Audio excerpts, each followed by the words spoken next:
Ronaldo punya rekor gila yang hampir mustahil dipecahkan. Pertama, dia satu-satunya pemain yang mencetak gol di 5 Piala Dunia berbeda.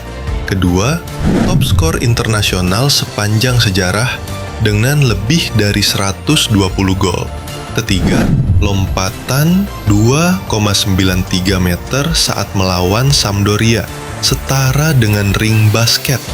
Keempat, juara liga di 3 negara berbeda, Inggris, Spanyol, dan Italia. Dan terakhir, 5 Ballon d'Or plus puluhan trofi lainnya.